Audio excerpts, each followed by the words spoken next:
A2 level chemistry है और chemistry में हम क्या करेंगे, एक सेकेंड होल्ड कीजिएगा प्लीज। हाँ, मुझे व्हाट्सएप भी आ गया है, थैंक यू।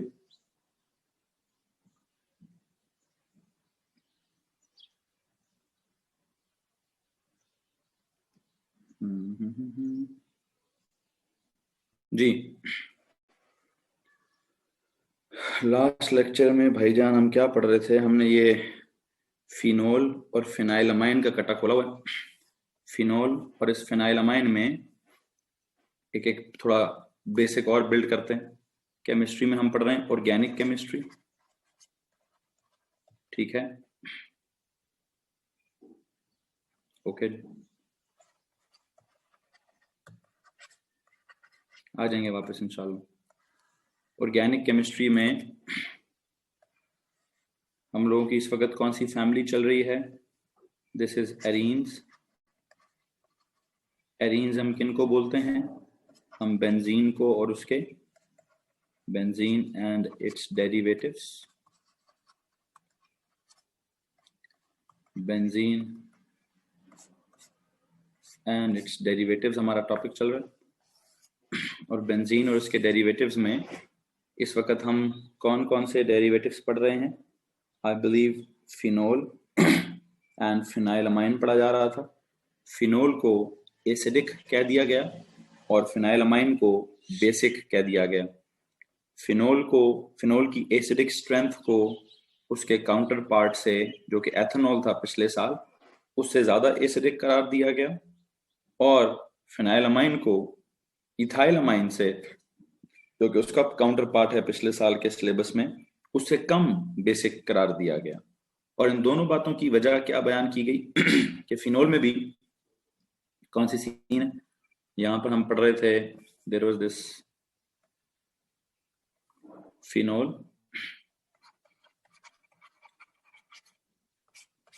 एंड यहां पे था एक फिनाइलमाइन।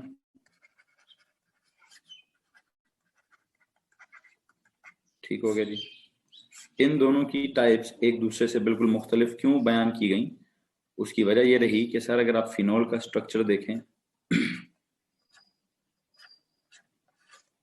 तो there was O and O के साथ H। अगर आप फिनाइलमाइन का स्ट्रक्चर देखें, देयर इज दिस फिनाइल की ring and there is this N, और उस N के साथ हैं 2 H and there is a lone pair on this. अच्छा, सीन ये है, ये भी पार्शियल नेगेटिव है और ये भी पार्शियल पॉजिटिव है। यहां पर भी अगर हम नाइट्रोजन और हाइड्रोजन को कंपेयर करें तो ऑफ कोर्स ये पार्शियल नेगेटिव आएगा और ये पार्शियल पॉजिटिव साबित होगा। लेकिन फिनाइलमाइन ऐसा नहीं करता कि पानी में डालने से ये वाला N और H वाला बॉन्ड नहीं तोड़ता, जबकि इसका जहां तक ताल्लुक है इसका फिनोल का, ये जब आप पानी में डालते हैं, जब हम पानी में डालते हैं तो ऑफ कोर्स यहाँ पर क्या होता है, इस बॉन्ड को इधर खींच लिया जाता है, मतलब इसके इलेक्ट्रॉन्स को उधर खींच लिया जाता है, जिसकी वजह से ये वाले इलेक्ट्रॉन्स थोड़ा सा उस तरफ डायरेक्ट हो जाते हैं, और हम कहते हैं कि इस बॉन्ड को तोड़ना थोड़ा आसान हो गया है, तो इसकी एसिडिक स्ट्रेंथ थोड़ी ज्यादा हो गई है। ऑन द अदर हैंड, जब हम यहाँ पे चलते हैं और यहाँ पे हम कहते हैं जी इस के इलेक्ट्रॉन्स को इधर भेज दिया गया है, फिर हम कहते हैं यार ये जो लोन पेयर है, फिर अब ये ज्यादा रेडिली नहीं, ये लेस रेडिली अवेलेबल है। तो बात तो वही है, इलेक्ट्रॉन विदड्रॉइंग ग्रुप का ही मसला है। यहाँ पे भी बेंजीन रिंग का मसला है, यहाँ पे भी बेंजीन रिंग का मसला है। बेंजीन रिंग जो है, एक नोट हम अपने पास बिल्ड कर लेते हैं कि सर जो बेंजीन की रिंग होती है, व्हाट इज इट? ये एक तरह से वो क्या होता है, विदड्रॉइंग ग्रुप होता है।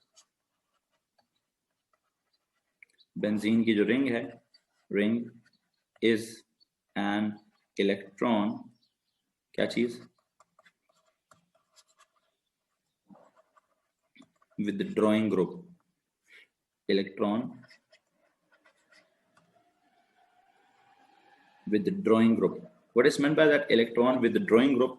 कि सर इसने इलेक्ट्रॉन जो भी इसके साथ ग्रुप लगा हुआ है, उस ग्रुप से क्या कर लेना है, उस ग्रुप से इलेक्ट्रॉन्स को खींच कर अपनी तरफ ले आना है जी। इलेक्ट्रॉन विदड्रॉइंग ग्रुप का मतलब क्या है कि जी जो भी चीज इसके साथ अटैच होगी बेंजीन की रिंग के साथ, इस रिंग ने उस चीज से इलेक्ट्रॉन्स को खींचकर अपनी तरफ कर देना है।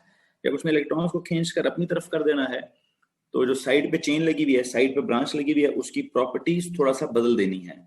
अगर OH लगा हुआ है तो उसको उसने मोर एसिडिक कर दिया, अगर NH2 लगा हुआ है तो उसने उसको लेस बेसिक कर दिया। मुझे उम्मीद है ये बात मैं आपको समझा चुका हूं, इसमें किसी को परेशानी नहीं होनी चाहिए। फिनोल को पानी में डाला तो phenoxide ion plus H positive बना, फिनाइल अमाइन को पानी में डाला, फिनाइल अमोनियम आयन और OH नेगेटिव बना। ठीक है, तो वहां पे हमने उसको ए को एसिड कह दिया, ए को बेसिक कह दिया, बिल्कुल ठीक है जी। फिर जब हमने रिएक्शंस स्टार्ट किए तो जब हम एसिडिक रिएक्शंस ऑफ फिनोल पढ़ रहे थे तो फिनोल ने सोडियम से रिएक्शन किया, सोडियम ऑक्साइड से रिएक्शन किया, सोडियम हाइड्रोक्साइड से रिएक्शन किया, और हमने कहा कि यार फिनोल मेटल कार्बोनेट से नहीं करेगा बस। हाँ, किस किस से रिएक्शन किया फिनोल ने? फिनोल ने मेटल से जरूर किया, अंडरगोइंग अ डिस्प्लेसमेंट रिएक्शन, फिर मेटल ऑक्साइड से किया, अंडरगोइंग अ न्यूट्रलाइजेशन रिएक्शन, फिर मेटल हाइड्रोक्साइड से किया, अंडरगोइंग अ neutralisation reaction.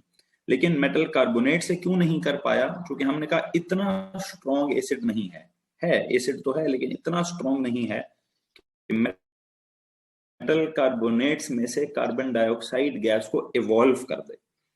Carbon dioxide gas को इवॉल्व करना थोड़ा मुश्किल काम है, मेटल कार्बोनेट्स में से कार्बन डाइऑक्साइड को निकालना थोड़ा मुश्किल काम है। तो उस मुश्किल काम के लिए थोड़े स्ट्रॉन्ग एसिड रिक्वायर्ड होते हैं।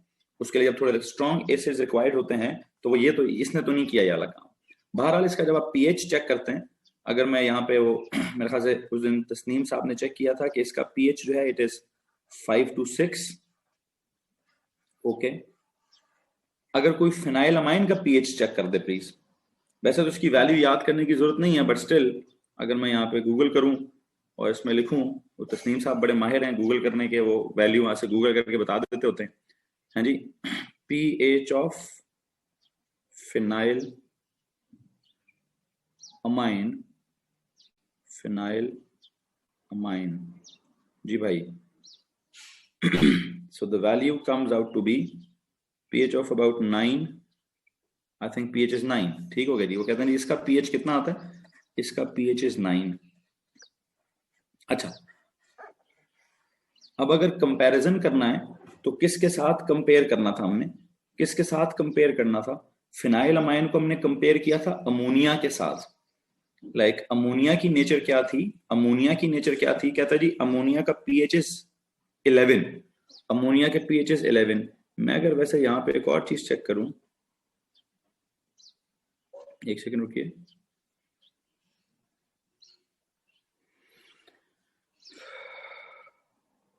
ओके ओके, मैंने आपको कल कुछ वैल्यूज लिखवाई थी, वैल्यूज नहीं लिखवाई थी, मैंने कहा था phenyl amine is more basic या लेस बेसिक देन अमोनिया। लिखना नहीं आपने, सिर्फ सुनना है, सिर्फ सुनना है। अमोनिया का पीएच है 11 और एक और था वो इथाइल अमाइन। इथाइल अमाइन का जो पीएच है, इथाइल अमाइन का पीएच 11 से भी ज्यादा होना चाहिए, that is almost 12, that is almost 12। लो जी, जी किसी को मसला इस बात से?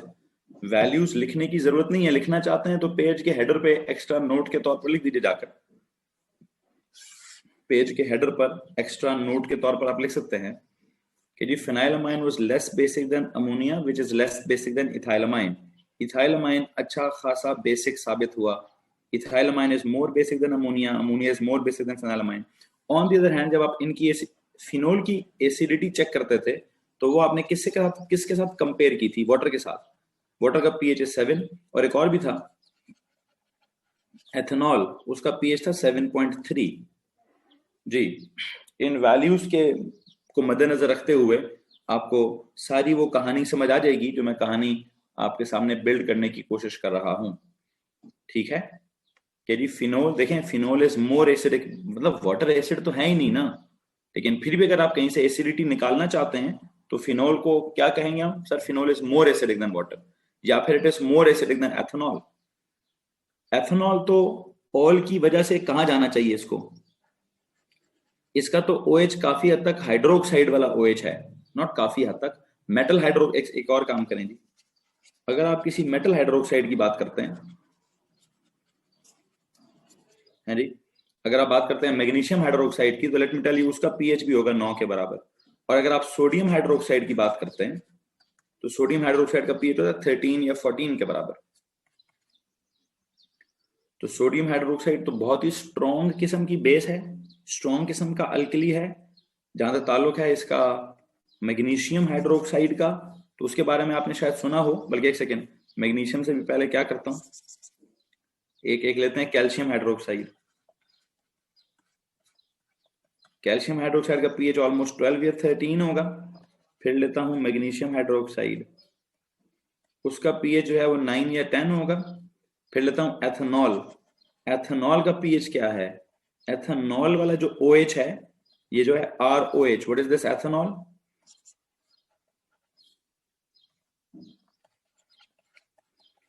This is ROH। तो ये ROH जो है ये भी कुछ हद तक थोड़ा सा बेसिक है, लेकिन अगर आप याद करें तो मैंने इसका कोई भी एल्कली टाइप रिएक्शन नहीं कराया। किसी को याद है कि मैंने कोई आपको एल्कोहल्स का, एथेनॉल का, मेथनॉल का, प्रोपेनॉल का, ब्यूटेनॉल का, अल्कोहल का, किसी भी अल्कोहल का मैंने आपको कोई एल्कली वाला रिएक्शन कराया हो? है जी, मैंने तो सिर्फ इसका एक रिएक्शन सोडियम के साथ जरूर कराया था।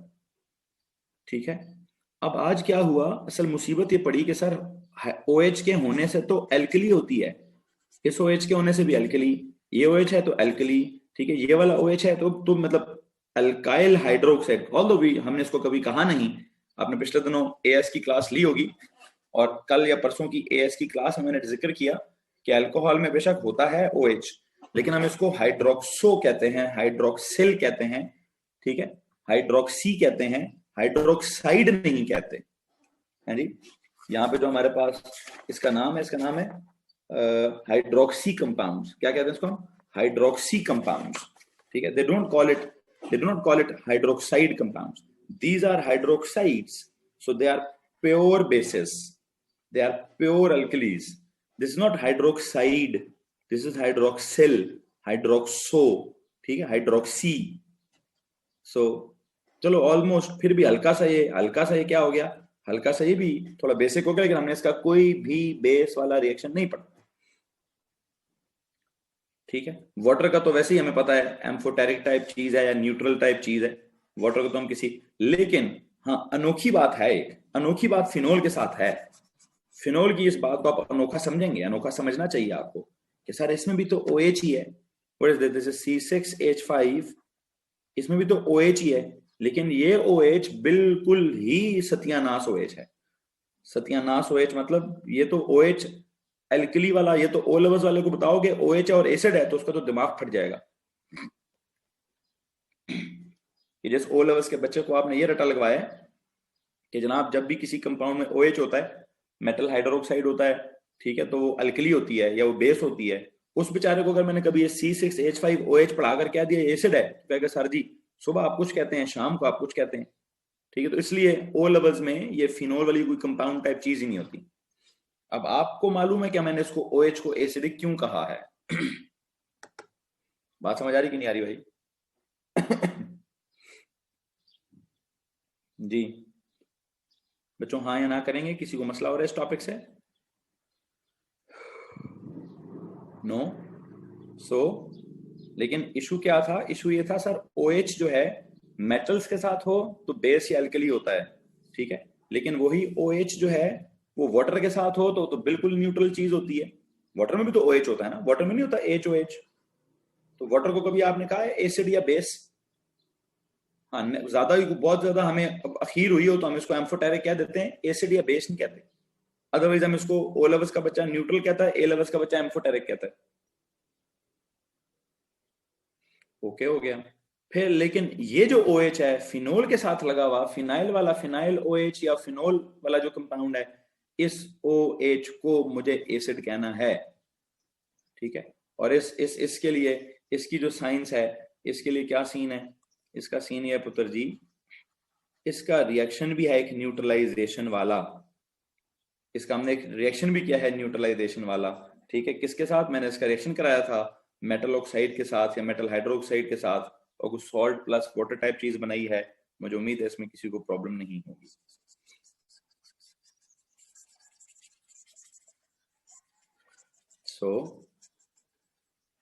अच्छा, ये तो बिल्कुल ही बदल गई थी ना बात।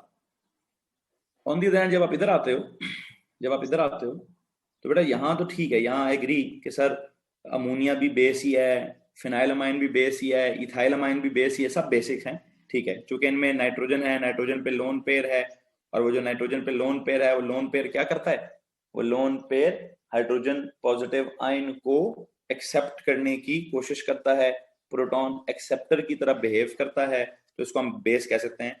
The same thing happens in ammonia, the same thing happens in ethylamine. Okay, इसमें तो कोई उल्टी नेचर वाला कॉन्सेप्ट ही नहीं है ना, इसमें तो कोई उल्टी नेचर वाला कॉन्सेप्ट ही नहीं है, ठीक है। ये तीनों के तीनों बेसिक हैं, लेकिन हाँ एक बात है कि कौन ज्यादा बेसिक है तो कौन कम बेसिक है, कौन ज्यादा बेसिक है तो कौन कम बेसिक है, यू नो। इसमें अमोनिया को स्टैंडर्ड बना लो, अमोनिया को स्टैंडर्ड बना के लिए अमोनिया बेसिक है, और इथाइलमाइन को हमने क्या बोला, ethylamine is more basic and phenylamine is less basic, phenylamine is less basic. तो जो मोर बेसिक चीज थी ये वाली, इसका रिएक्शन मैंने करा दिया किसी वीक एसिड के साथ, मुमकिन है जी। जो लेस बेसिक था उसका रिएक्शन करा दिया स्ट्रॉन्ग एसिड के साथ, तो वो भी मुमकिन है जी। जी, यहां तक अगर किसी को मसला है तो प्लीज हाथ खड़ा करेंगे, इसको मैंने बेस बोला हुआ है जी। ये हमारा अभी तक का कॉन्सेप्ट चल रहा था कि जी फिनाइलमाइन और you know phenol, these were two compounds जिनके मैंने आपको रिएक्शंस पढ़ाए हैं, ठीक है। अब वो कहता है कि आप एक और काम करें। आपके मुझे लगता है जो मुझे नोट्स मिले हैं उसमें दोनों कॉलम्स ऑलमोस्ट बराबर हो गए हैं, दोनों जो आपने दो कॉलम्स टाइप बनाए हुए हैं वो दो कॉलम्स ऑलमोस्ट बराबर हो गए हैं, ठीक है बच्चों। जरा चेक कीजिए कॉलम्स बराबर हुए हैं सबके कि नहीं, कॉलम्स बराबर हो गए, ओके जी। अब अगर कॉलम्स बराबर हो गए हैं तो एक काम करते हैं, एक नया रिएक्शन पढ़ाता हूं, उसमें इन्वॉल्व तो है ये फिनाइलमाइन, पहले फिनाइल अमाइन इन्वॉल्व है और फिर अल्टीमेटली फिनोल इन्वॉल्व है, ठीक है। फिनाइलमाइन की और फिनोल की एक और सीन भी है जिस वजह से मैं इनको इकट्ठा करके पढ़ा रहा था, ठीक है। देखते हैं भाई क्या करें, एक लाइन लगाना पसंद करें, पहले तो एक लाइन लगाएं जी।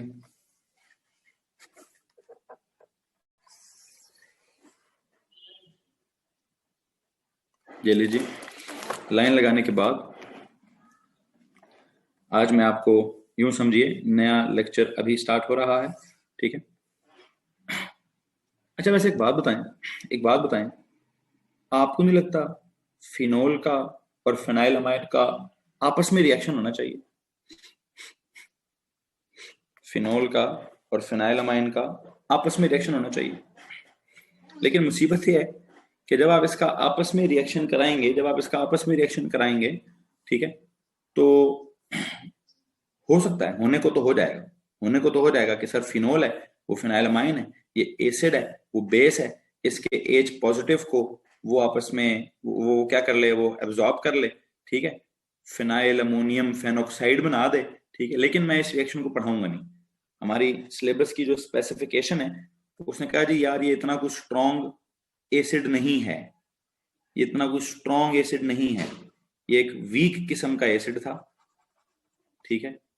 फिर ये जो बेस है ये इतनी कुछ स्ट्रॉन्ग बेस नहीं है, ये एक वीक किस्म की बेस है, ठीक है, ये एक वीक किस्म की बेस है, ठीक है। अब मैं अगर आपसे एक बात पूछूं, आपको याद है आपने किसी चैप्टर में टाइट्रेशन कर्व पढ़ी थी, आपका टाइट्रेशन कर्व एक पढ़ी है, दो पढ़ी है, तीन पढ़ी है कि चार पढ़ी है, कितनी तरह की टाइट्रेशन कर्व्स पढ़ी हैं आपने, तीन तरह की। सबसे पहली कौन सी पढ़ी थी, सबसे पहले किसकी टाइट्रेशन कर्व पढ़ी थी, strong acid with a strong base, exactly. तो ये उन दोनों में से नहीं है ना, ये दोनों क्या कहते हैं, ये क्या है, ये स्ट्रॉन्ग एसिड भी नहीं है, दोनों जो है दोनों वीक हैं, ओके। एक स्ट्रॉन्ग एसिड और वीक बेस की टाइट्रेशन भी पढ़ी थी, वो याद है, स्ट्रॉन्ग एसिड और वीक बेस की टाइट्रेशन भी पढ़ी थी, और फिर हमने एक स्ट्रॉन्ग बेस और वीक एसिड की टाइट्रेशन भी पढ़ी है। क्या हमने वीक एसिड और वीक बेस पढ़ा था, है नी। जब वीक एसिड और वीक बेस पढ़ा ही नहीं है भाई, जब वीक एसिड और वीक बेस पढ़ा ही नहीं है, टाइट्रेशन नहीं पढ़ी, तो रिएक्शन क्यों पढ़ाऊं? रिएक्शन क्यों पढ़ाऊं? समझ आया? समझ आया? pH 5 to 6 होना is not a strong acid, pH 8 या 9 होना इज नॉट अ, थोड़ा गर्म पानी भिजवा दीजिए प्लीज, ठीक। pH 9 के आसपास होना is not a strong base. तो दोनों जब वीक एसिड और वीक बेस हैं तो इनका आपस में रिएक्शन नहीं कराऊंगा, मुश्किल है आपस में इनका रिएक्शन करना, थोड़ा सा मुश्किल है। ऑल्दो कराया जा सकता है, मैं ये नहीं कह रहा कि नहीं कराया जा सकता, लेकिन जरूरत नहीं है। हमने आज तक कभी वीक एसिड और वीक बेस का आपस का रिएक्शन नहीं पढ़ा, हमें उसके कैरेक्टरिस्टिक्स ही नहीं पता, हमें उसकी टाइट्रेशन का कर्व ही नहीं पता, ठीक है। हम हमारे आसान सी बात है, हमारे सिलेबस में नहीं है भाई, आसान सी बात है कि ये बात हमारे सिलेबस में नहीं है, ठीक है। अच्छा, अब हमारे सिलेबस में इस फेनाइलमाइन से रिलेटेड या फिनोल से रिलेटेड मजीद क्या चीज है? कुछ तो है, कुछ तो मजीद है। अब वो क्या मजीद है देखते हैं भाई। That is known as diazotization reaction. जी भाई, आज का लेक्चर स्टार्ट होता है यहां से। आज का टॉपिक क्या है जी? अगले पेज पे जाकर प्लीज, अगले पेज पे बिल्कुल नई हेडिंग बनानी है, पिछले दोनों कॉलम्स को बिल्कुल बराबर करना, बिल्कुल बराबर करके लिखिए डायएजोटाइजेशन रिएक्शन, डायएजोटाइजेशन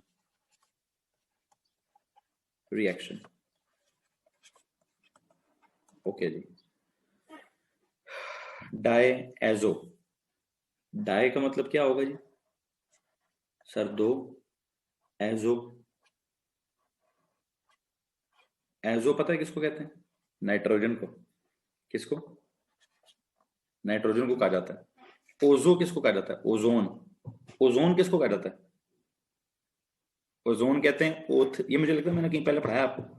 ओजोन होता है O3। एजोन क्या होता है?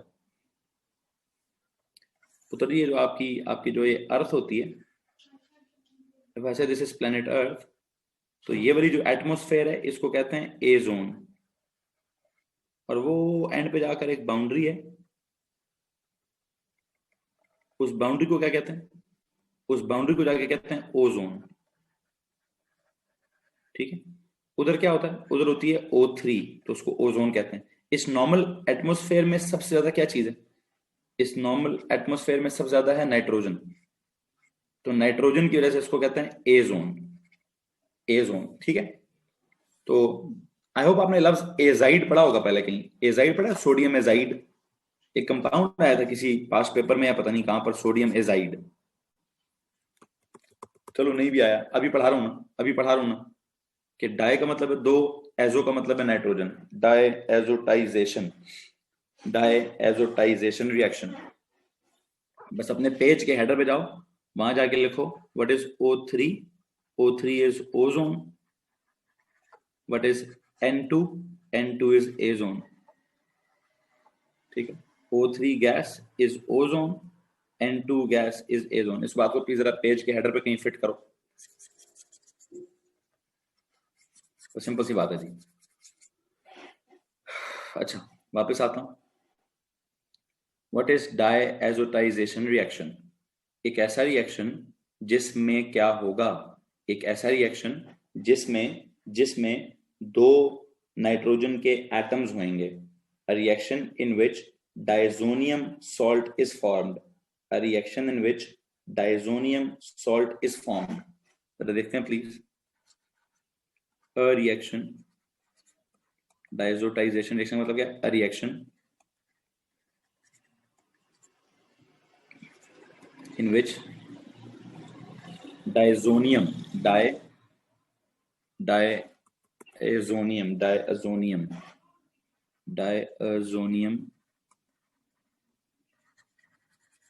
salt, diazonium salt is formed.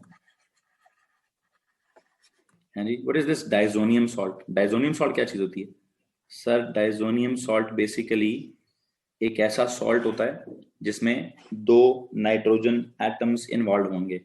A salt in which, it is a salt in which what happens, in which two nitrogen atoms are involved.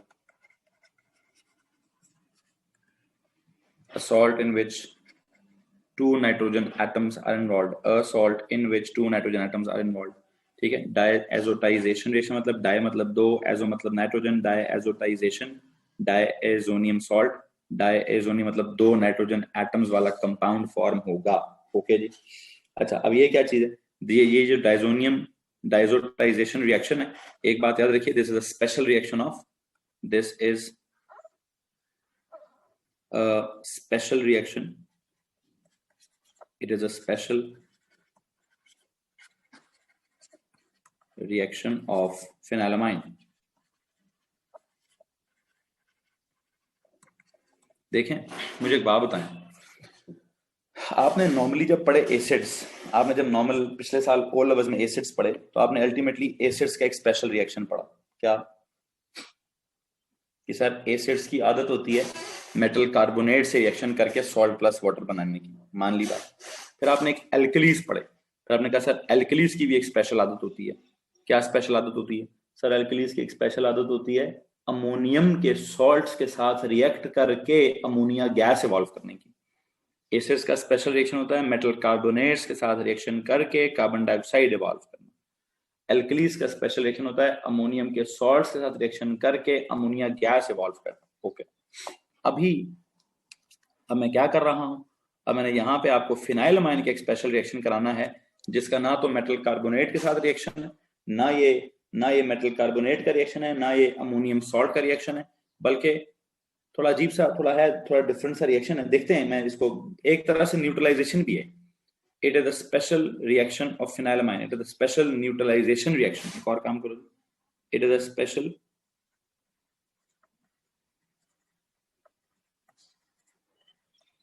Neutralisation reaction. होगा एक तरह का न्यूट्रलाइजेशन ही है, ये एक तरह का न्यूट्रलाइजेशन ही। अब क्या न्यूट्रलाइजेशन है, इसके रिएजेंट्स क्या हैं और इसका टेम्परेचर क्या है, गौर से सुनिएगा, बल्कि सीधा सीधा रिएक्शन लिखता हूं, उसके ऊपर ही कंडीशंस भी आ जाएंगे। सुनो भाई, the reaction is something like, आपके पास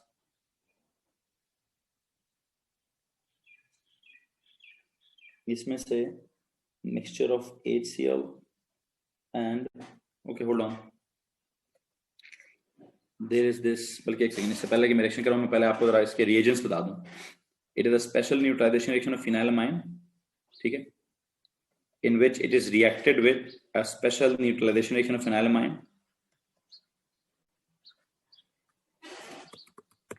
which is reacted with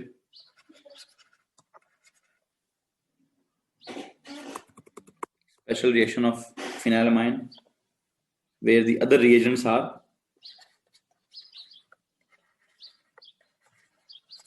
ये बात बड़ी इंपॉर्टेंट है। रिएक्शन लिखने से पहले मुझे जरा बताना है कि अदर रिएजेंट्स क्या हैं। Other reagents are mixture of क्या, a mixture of HCl and sodium nitrite, a mixture of क्या चीज जी, HCl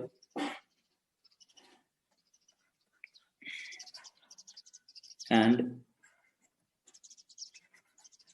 sodium nitrite, not nitrate, sodium nitrite, a mixture of HCl and sodium nitrite, a mixture of HCl and sodium nitrite, ठीक है।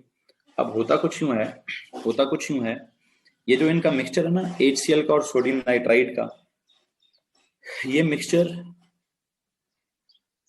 किस तरह से exist करता है। इस मिक्सचर को जब आप आपस में मिक्स करते हैं, जब आप HCl को और सोडियम नाइट्राइट को मिक्स करते हैं, तो let me tell you one very important thing, कि ये ना डबल डिस्प्लेस कर सकते हैं एक दूसरे को। लाइक कैसे, क्या कर सकते हैं सर, इन्होंने पता क्या करना है, इन्होंने ना बना देना है NO2 के साथ नाइट्रस एसिड बना देना है, प्लस NaCl के साथ मिलकर NaCl बना देना है। लो जी, it is a mixture of HCl and sodium nitrate, not nitrate, sodium nitrite, which will be, ये इनका जो मिक्सचर है, जब भी आप क्या करते हैं HCl को और सोडियम नाइट्राइट को आपस में मिक्स करते हैं, तो बस वो अलग अलग नहीं रहते, वो ऑलमोस्ट एक तरह से डबल डिस्प्लेसमेंट करके HNO2 बना के प्लस NaCl बना के आपस में रहते हैं जी। पहले इस बात को समझ लीजिए, रिएक्शन की तरफ बाद में जाता हूं। This is the other reagents इस रिएक्शन के other reagents are this HCl and NaNO2, this NaNO2, ठीक है, N2। सो अब आपकी मर्जी है कि आप रिएजेंट्स में इसको लिखें या फिर आप रिएजेंट्स में इसको लिखें, ठीक है, क्योंकि ये दोनों का मिक्सचर इस तरह से भी पड़ा हो सकता है, इस तरह से भी पड़ा हो सकता है, ठीक है। तो आई होप आपको अदर रिएजेंट समझ आ गए हैं कि आपने एसिड डाला था सोडियम नाइट्राइड के हिसाब से, HCl डाला और सोडियम नाइट्राइट डाला, लेकिन अब मिक्सचर में नाइट्रस एसिड और NaCl दोनों चीजें मौजूद हैं, NaCl दोनों चीजें मौजूद हैं। अच्छा जी, तो क्या होगा अब होगा क्या, ये बताने का मकसद क्या है। अब ये तो मैंने बता दिया कि other reagents of this, okay. अब आता हूं एक्चुअल में अपने रिएक्शन की तरफ के रिएक्शन क्या है। रिएक्शन सुने जी, रिएक्शन भी मजे की बात, एक नहीं दो हैं।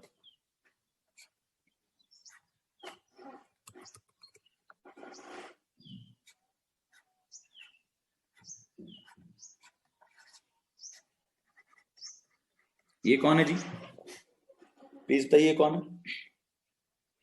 सर ये हमारे पास वो है, क्या कहते हैं, फिनाइलमाइन। ओके जी, फिनाइलमाइन आ गया, फिनाइलमाइन आ गया, ओके। अब मैंने इसमें क्या डाला है सर, आप इसमें HCl और सोडियम नाइट्राइट डाल दें, या फिर कोई कहेगा नहीं नहीं सर HCl और सोडियम नाइट्राइट ना डालें, क्या डालें आप इसमें ना ये HNO2 एंड NaCl डाल दें। तो अब वो डालें कि ये डालें, एक ही बात नहीं,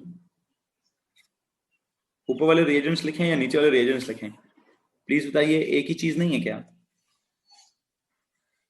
तो क्या होगा, और एक और बड़ी बात है, एक और बड़ी बात है कि अगर आप टेम्परेचर को रखें less than 10 degree Celsius, less than 10 degree Celsius का मतलब है आइस कोल्ड कंडीशंस में, ice cold conditions, ice cold condition, like 5 के आसपास रख लें, 1 डिग्री के आसपास रख लें, 0 डिग्री के आसपास रख लें, बर्फ रख लें आसपास। रिएक्शन करते वक्त अगर आप आसपास बर्फ रख दें तो आपकी इतला के लिए अर्ज ये है कि क्या चीज फॉर्म होगी, क्या चीज फॉर्म होगी,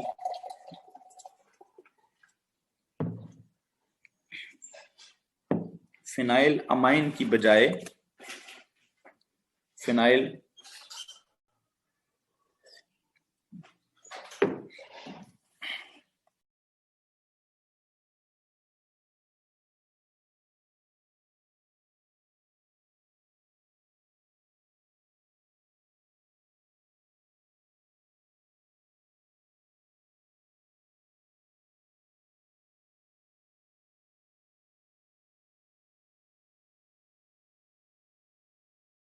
जी भाई, मैं कह रहा हूं जो फिनाइलमाइन था जिसमें एक नाइट्रोजन था और 2 हाइड्रोजन थे, सारी की सारी इसकी केमिस्ट्री ही बदल जानी है, इसकी केमिस्ट्री ही बदल जानी है। और क्या सीन होना है, समथिंग लाइक N2 के ऊपर पॉजिटिव चार्ज एंड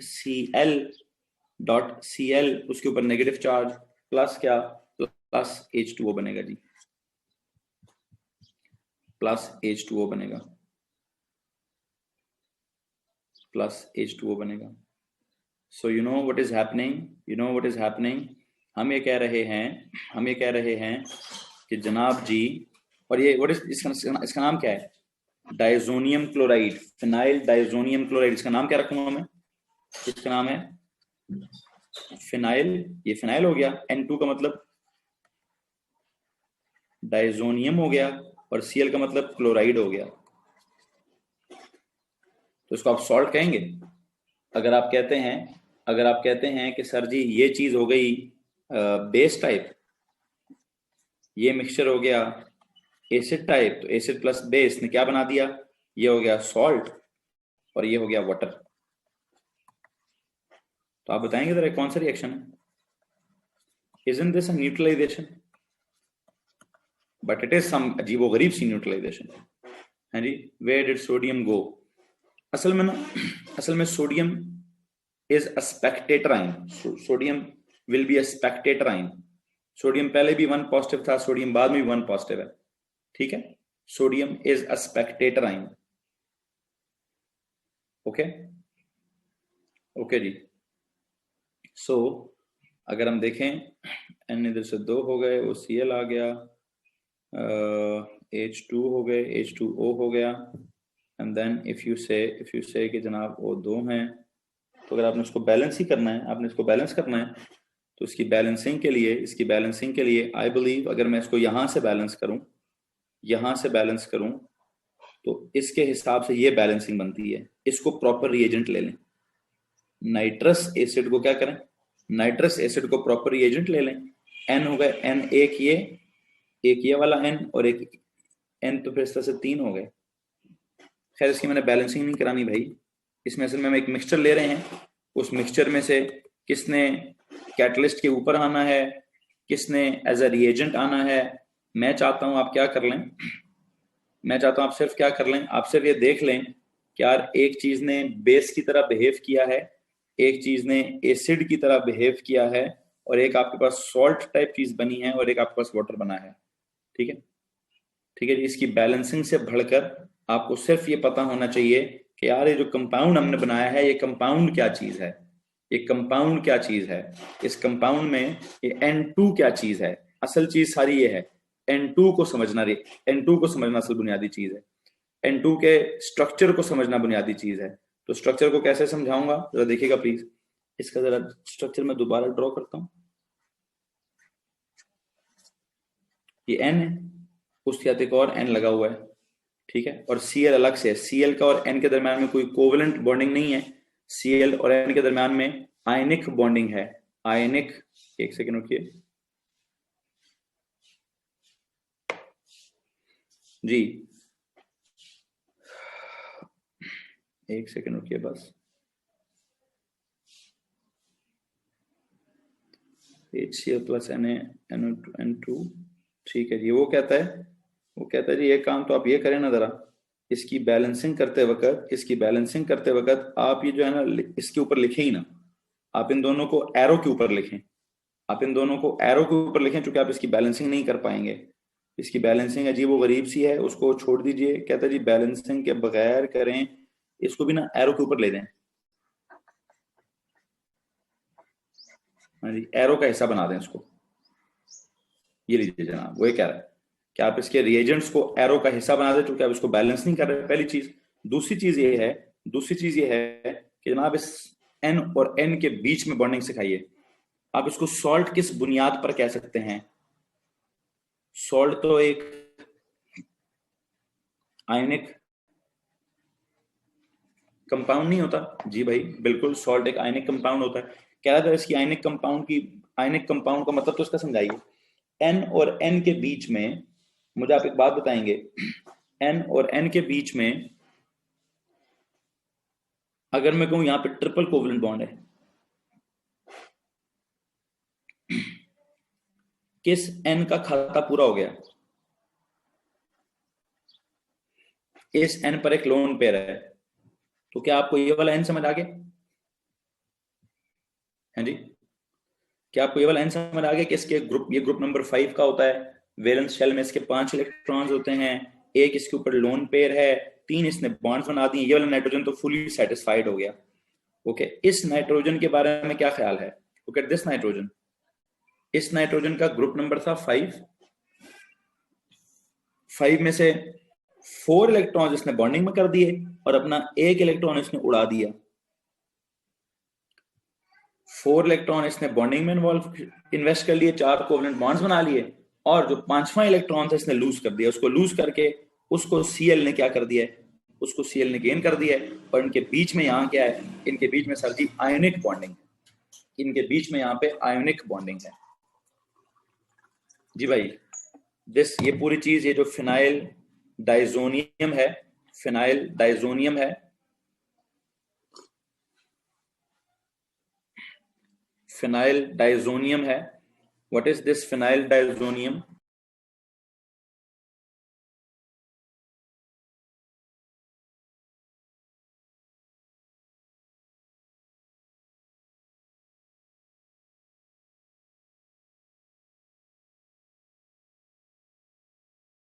तो बेटा ओ भाई, ओके, फिर तो रिएक्शन ही ना हुआ ना, फिर तो रिएक्शन ही ना हुआ। असल में दिस इज सोडियम नाइट्राइट लिया था आपने इनिशियली, सोडियम नाइट्राइट लिया था, उसने पहले HCl के साथ रिएक्शन करके क्या किया होगा, या तो ये चीज बना दी होगी,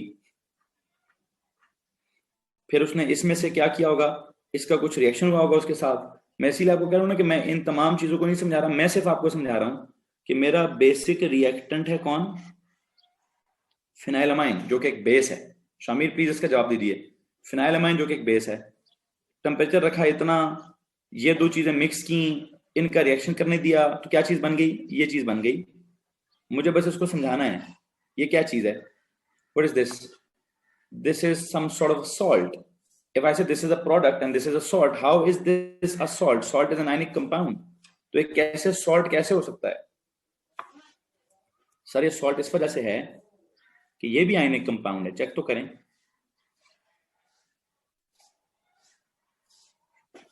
इसको हमने कैसे ionic compound बोला, मैंने कहा इस N2 के ऊपर पॉजिटिव है, full positive charge, partial positive नहीं, फुल पॉजिटिव। Cl पे फुल नेगेटिव है, कैसे जी, मैंने ये फिनाइल बनाया, दो नाइट्रोजन बनाए, इस N और N के बीच में ट्रिपल बॉन्ड बनाया, इस N का लोन पेयर दिखाया, और इस N का क्या दिखाया मैंने, दरम्यान वाले N का, इस N पे मैंने आपको कहा जी इसके 5 थे, 5 में से 3 बॉन्ड इधर, 1 बॉन्ड इधर, 4 बॉन्ड हो गए, 5वां इलेक्ट्रॉन ही खो गया। This is positive, this Cl is negative.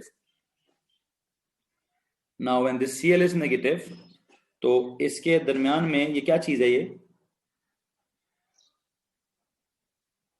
Ionic bonding है इसके दरमियान में। ठीक हो गया, ठीक हो गया जी, बस आपको ये चीज समझानी थी, बस आपको ये चीज समझानी थी। अब अगर मैं कहूं कि जनाब आप तो रिएक्शन लेस देन 10 डिग्री पे करा ही नहीं रहे थे, अगर हम रिएक्शन लेस देन 10 डिग्री पे करा ही नहीं रहे तो फिर तो ये चीज बनेगी नहीं। फिर क्या बनेगा, फिर रिएक्शन ही चेंज हो जाएगा। रिएक्शन कैसे चेंज होगा, सुनिएगा जनाब जरा।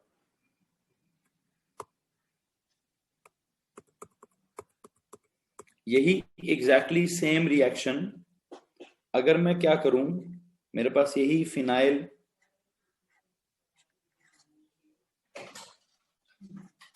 अमाइन हो, और मैं इसके एरो पे क्या लिखूं कि मेरे पास एक HCl था और क्या था, ये सोडियम नाइट्राइट था, जिन्होंने मिक्स होकर आपस में क्या किया, शायद HNO2 बनाया कि नहीं बनाया मुझे नहीं पता, प्लस NaCl बना कि नहीं बना। अगर मैं क्या कर दूं, अगर मैं बस इसके टेम्परेचर की, अगर मैं इसका जो टेम्परेचर है,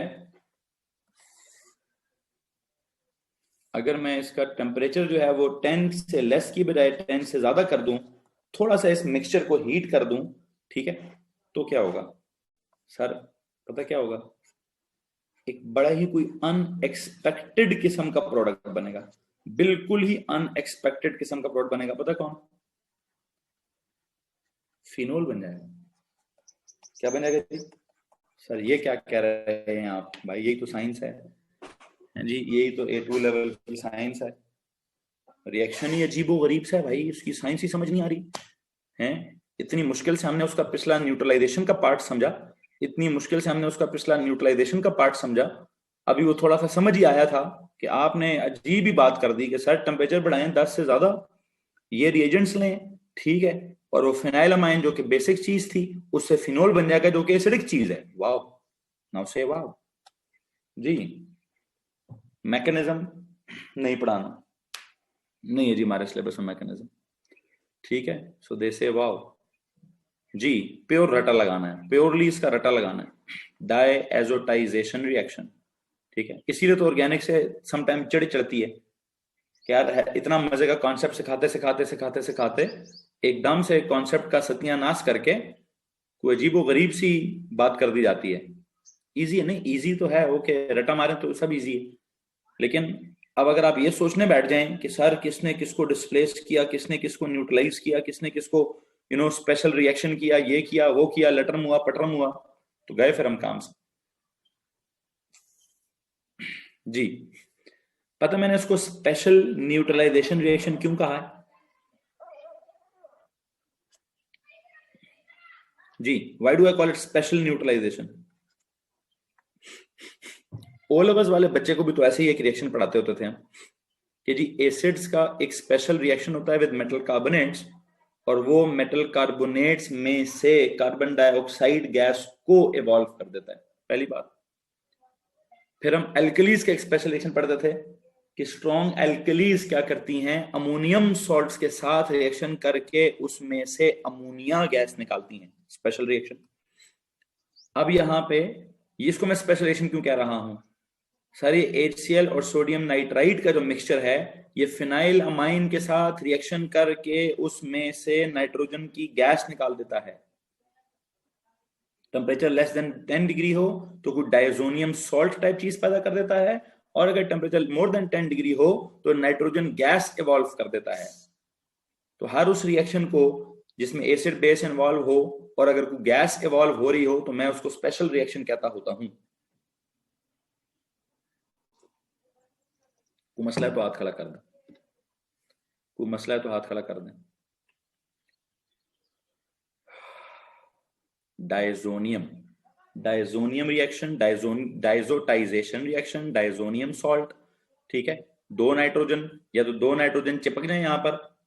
how could we write the reagents, how should we write the reagents, on the arrow, write the reagents on the arrow. I would not balance the reaction, मैंने इसको बैलेंस चैलेंज नहीं करना, ठीक है,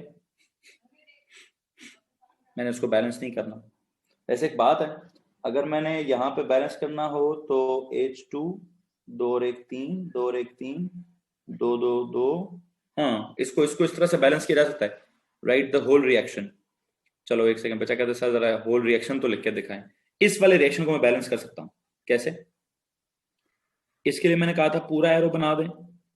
इसके लिए आप एक काम करो, जस्ट लिखो जी HNO2, जस्ट लिखो HNO2। N कितने हो गए, एक और एक दो, सर ये हो गए N2। H कितने हो गए, दो और एक तीन, ये हो गए दो और एक तीन। O कितने हो गए, दो, तो O कितने हो गए, और एक और एक दो। ये वाला ऐसे बैलेंस है कि सर इस रिएक्शन ने हमें नाइट्रस एसिड देना है, मतलब HCl और सोडियम नाइट्राइट को मिक्स करें तो नाइट्रस एसिड प्लस NaCl बनेगा। नाइट्रस एसिड आपका रिएजेंट हो जाएगा, नाइट्रस एसिड आपका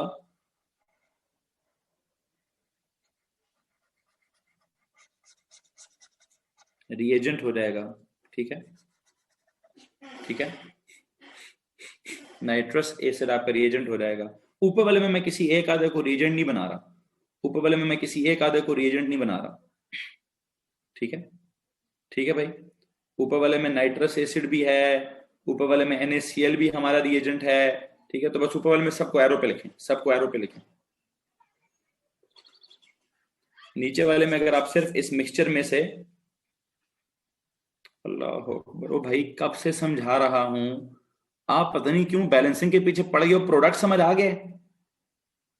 मैं कह रहा हूं यार पेपर में उसने बैलेंसिंग नहीं पूछनी, मुड़ मुड़ के सर इसको इधर से बैलेंस करें, इसको उधर से बैलेंस करें। अल्लाह के बंदो, सिर्फ आपसे पेपर वाले ने ये पूछना है कि फिनाइल अमाइन को क्या करूंगा तो ये होगा, फिनाइल अमाइन को क्या करूंगा तो ये होगा, दैट्स इट, ये पूछना है। बैलेंसिंग कराने सिखाऊंगा तो जो समझ आया वो भी दिमाग से निकल जाएगा। प्रोडक्ट समझा रहा हूं आधे घंटे से, वो समझ आ गए, उसको समझो, मेहरबानी करो, और इसकी बैलेंसिंग को छोड़ो यार।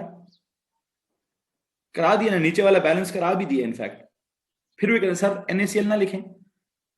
अब बैलेंसिंग की तकलीफ पड़ी थी ना, तो हमने लिख दी बैलेंसिंग के, यार ये देखो इधर इसके प्रोडक्ट्स के हिसाब से N1 और एक ये दो, N2, ठीक है, H ये वाले दो और एक तीन, तो ये वाला एक और ये दो तीन, फिर O ये वाले दो हैं तो एक ये वाला और एक ये वाला दो, पूरे हो गए। बाकी सब चीजें रिएक्टेंट तो ना हुई ना, फिर बाकी सब चीजें कंडीशंस हुई या कैटलिस्ट हुए या जो भी हुआ। इस फड्डे से निकलने के लिए मैं क्या चाहता था, मैं इसीलिए आपको ये कहना चाह रहा था भाई, मैं नहीं चाहता कि मैं किसी भी चीज को रिएक्टेंट लिखूं, मैं बस रिएजेंट लिखूं। पिछले साल बहुत सारे रिएक्शंस हैं जिनके लिए आपने कोई प्रॉपर बैलेंसिंग नहीं की हुई, आपने सिर्फ पढ़ा हुआ है कि पता नहीं फेलिंग सोल्यूशन डालो तो ये हो जाएगा, टॉलरेंस रिएजेंट डालो तो ये हो जाएगा, 2,4 DNPH डालो तो ये हो जाएगा। बैलेंस किए थे आपने वो रिएक्शंस, वो आइडोफॉर्म टेस्ट कराओ तो ये हो जाएगा, है जी। इसी तरह पुत्र मैं यहां पे क्या कह रहा हूं कि आप सिर्फ जो समझाने वाली बात है, जो समझने वाली बात है, जो दिमाग में बिठाने वाली बात है, वो ये है कि सर एक अजीब और गरीब सा रिएक्शन करा रहे हैं आप फिनाइलमाइन का। ओके जी, इस अजीब और गरीब रिएक्शन को हम कहते हैं स्पेशल न्यूट्रलाइजेशन रिएक्शन। और इस स्पेशल न्यूट्रलाइजेशन रिएक्शन में हमने क्या कहना है? हमने कहना है जी हमारे पास एक फिनाइलमाइन है। ओके जी, it is actually the reactant. इस फिनाइलमाइन को आप HCl, एक सेकेंड,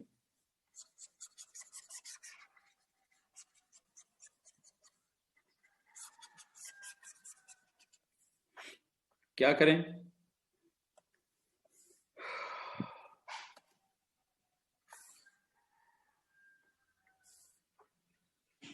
यहां पर भी ये लिखो जी सर, इसमें HCl और सोडियम नाइट्राइट का मिक्सचर डालना है, आप किसको कम डालना है, किसको ज्यादा डालना है, ये भी नहीं पढ़ा रहा। उनका आपस का अपना एक इक्विलिब्रियम होता है, उसमें वो HNO2 बनाते हैं प्लस NaCl बनाते हैं।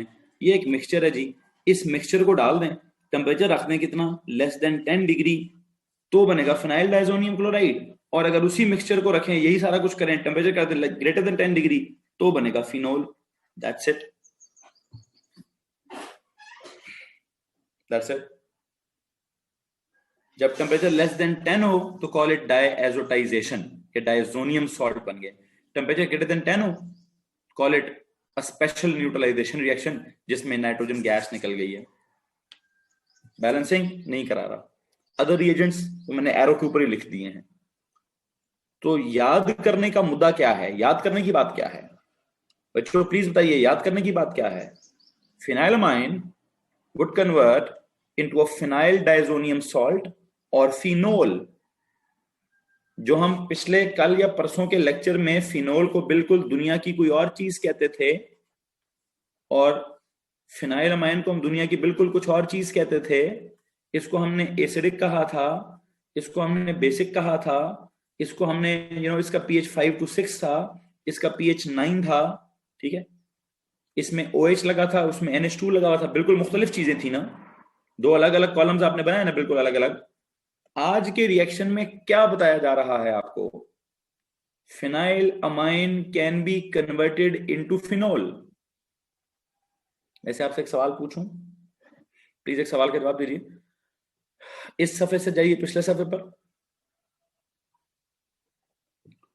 पिछले सफे को देखकर मुझे ये बताइए कि आपने फिनोल बनाया कैसे था, ये बताइए। बल्कि फिनोल और फिनाइलमाइन आपने बनाए कैसे थे जी? आपने फिनोल और फिनाइलमाइन कैसे बनाया जी भाई? सर हम ना रिएक्शन करा रहे थे वो उनके नाइट्रोबेंजीन के, नाइट्रोबेंजीन की रिडक्शन कराई, आराम सुकून से हो गई थी ना। नाइट्रोबेंजीन की रिडक्शन कराई तो आराम सुकून से हो गई थी ना जी सर, हो गई थी। अभी जो आराम सुकून से हो गई थी, आराम सुकून से जो उसकी रिडक्शन हो गई थी, तो क्या बन गया था? फिनाइलमाइन। क्या बन गया था? फिनाइलमाइन बन गया था जी। ओके हो गया, ओके हो गया। लेकिन जब क्लोरोबेंजीन की आपने क्या कराई थी, आपने क्लोरोबेंजीन की क्या कराई थी? न्यूक्लियोफिलिक सब्स्टिट्यूशन, तो आराम सुकून से फिनोल बना था? नहीं सर, आराम सुकून से तो नहीं बना। टेम्परेचर रखा 500 से ऊपर, टेम्परेचर रखा 500 से ऊपर, प्रेशर रखा, टेम्परेचर चलो 500 तक लेके जाना इतना मुश्किल नहीं है, प्रेशर 10 ATM पे लेके जाना बहुत मुश्किल काम है जी। हाँ जी, तो बहुत मुश्किल का मतलब क्या हुआ सर? नॉर्मल प्रेशर 1 ATM होता है। पानी में अगर आप 10 मीटर की गहराई पे जाओगे, 3 मंजिला इमारत जितना नीचे जाओगे, तो एक और ATM, 2 ATM हो जाएंगे। फिर 20 मीटर नीचे, लाइक 6 मंजिला ऊंची इमारत जितना डीप जाओगे, तो 3 ATM हो जाएगा। तो 10 ATM बनाने के लिए आपको ना गीगा मॉल जितना नीचे जाना पड़ेगा, है जी। जब इतना ज्यादा नीचे जाएंगे तो फिर इतना ज्यादा प्रेशर बिल्ड करना बड़ा आसान काम नहीं है, मुश्किल काम है। तो यार फिर मुझे एक बात क्यों नहीं बताते हो, ज्यादा आसान काम क्या है फिनोल बनाने के लिए? फिनोल बनाने का ज्यादा आसान तरीका क्या है? सर नाइट्रोबेंजीन पकड़ें, नाइट्रोबेंजीन की रिडक्शन करा के आराम से सुकून से फिनाइलमाइन बनाएं, फिनाइलमाइन का ये वाला रिएक्शन करा दें, फिनाइलमाइन का ये पता नहीं ये डाइजोटाइजेशन करा दें 10 डिग्री से ज्यादा, तो क्या कहेंगे? I think this is an easier preparation method of phenol. यहां पे मैं एक जुमला लिखवाना चाहता हूं, ये जो रिएक्शन है, this is an easier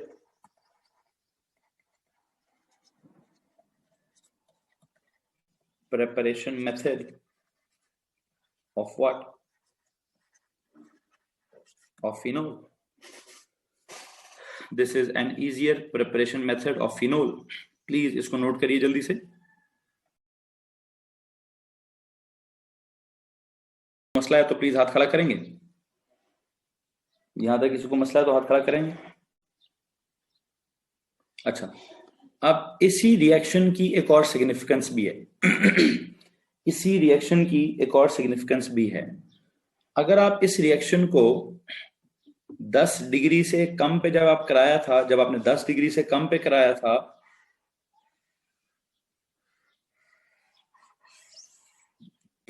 तो ये चीज बनी थी. ओके हो, इसको एक्सट्रैक्ट कीजिए और उसी रिएक्शन को 10 डिग्री से ज्यादा कराने पे स्टार्ट कर दीजिए, तो ये बनेगा. ओके जी, इसको भी एक्सट्रैक्ट कीजिए और इन दोनों को आपस में मिक्स कर दीजिए. लो जी, इस रिएक्शन को जब आप 10 डिग्री से कम पे करा रहे थे तो एक प्रोडक्ट बना था फिनाइल डाइजोनियम क्लोराइड. ठीक है, अब आप, लो जी ग्रेट हो गया. हाँ, अब मजा आएगा, अब मजा आएगा.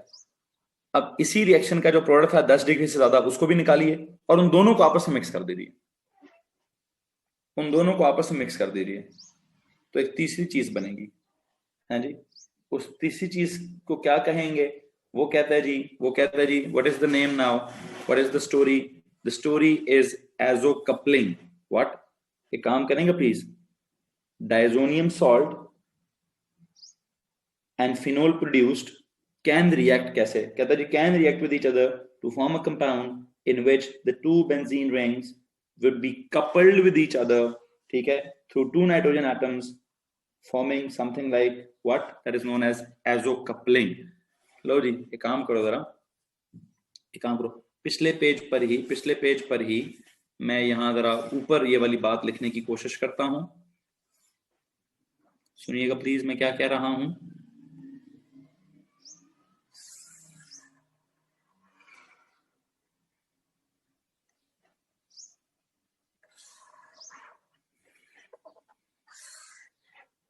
हाँ जी,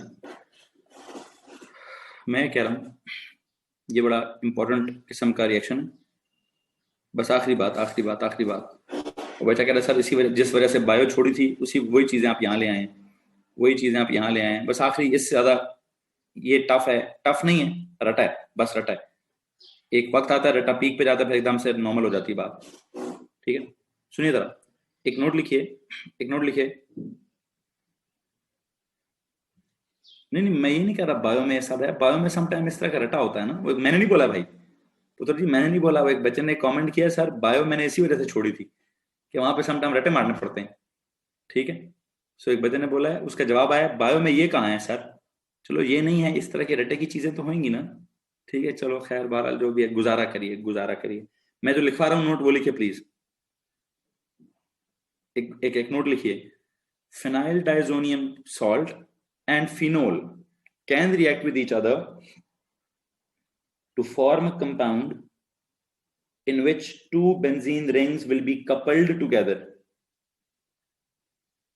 Phenyl diazonium salt and phenol can react with each other to form a compound in which 2 benzene rings will be coupled together through 2 nitrogen atoms.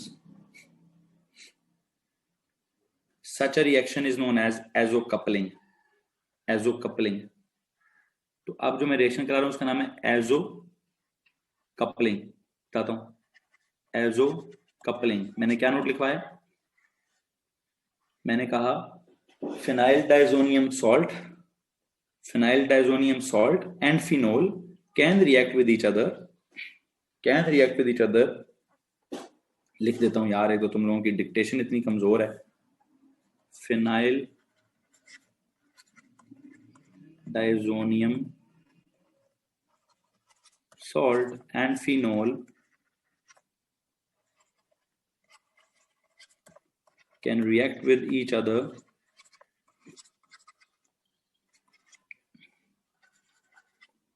to form a compound in which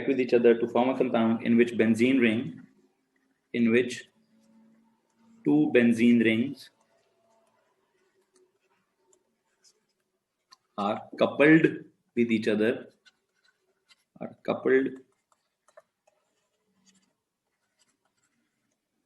other through two nitrogen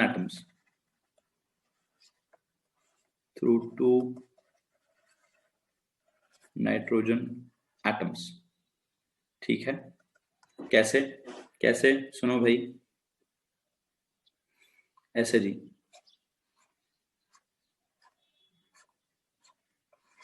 ये कौन है जी? Sir जी ये तो हो गया ना N triple bond N positive dot Cl negative phenyl diazonium salt,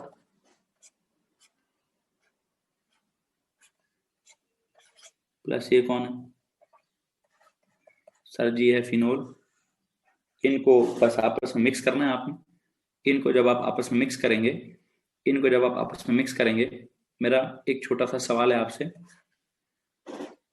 phenol जो है, जरा डेटा बुकलेट निकालें, उस डेटा बुकलेट में चेक करें कि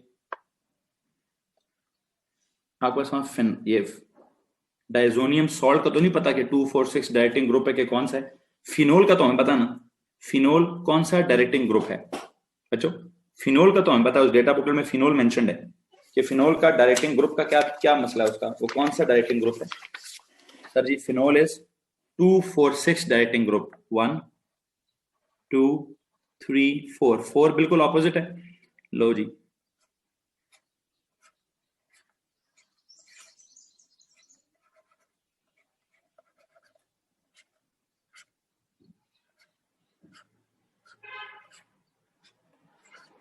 दो बेंजीन की रिंग्स हैं, दोनों आपस में जुड़ गई हैं, 4 3 2 1। हेलो जी, इस OH की चौथी पोजीशन पर, इस OH की पहली, दूसरी, तीसरी और चौथी, चूंकि ये 2,4,6 डायरेक्टिंग ग्रुप है, तो ये अपनी इस पोजीशन से वहां पे जाकर दो नाइट्रोजन एटम्स को आपस में क्या करने की कोशिश करेगा, आपस में जोड़ने की कोशिश करेगा। यू नो व्हाट, पहली बेंजीन की रिंग फिर दूसरी बेंजीन की रिंग, दोनों आपस में जुड़ गई। फिनोल के चौथे कार्बन पर फिनोल का पहला, दूसरा, तीसरा और चौथा। यार ये तो आपको नहीं लगता वो इलेक्ट्रोफिलिक सब्स्टिट्यूशन टाइप चीज है जी? इलेक्ट्रोफिलिक सब्स्टिट्यूशन टाइप चीज है। कैसे सर? इलेक्ट्रोफाइल, ये सोडियम पॉजिटिव इतनी स्ट्रॉन्ग किस्म की पॉजिटिव चीज नहीं होगी। इलेक्ट्रोफाइल पॉजिटिव आयन को कहते हैं ना सर। ये पॉजिटिव आयन तो इस फिनोल को कहकर कहीं पे भी चिपक जाना है भाई, मैंने कहीं पे भी जाके जुड़ जाना है। वो कैसे होगा? अगर आप इसको इसके करीब लेके जाओ, पहले तो Cl को साइड पे करो ना, है जी। What will happen? बस चलो जो भी है, इस बेंजीन रिंग से इस नाइट्रोजन को इलेक्ट्रॉन्स मिलेंगे, फिर यहां से इस सोडियम पॉजिटिव को इलेक्ट्रॉन्स मिलेंगे, और कहानी पूरी हो जाएगी। मैं इसका वो एरोज नहीं दिखाना चाह रहा। प्लस क्या? Plus I think HCl।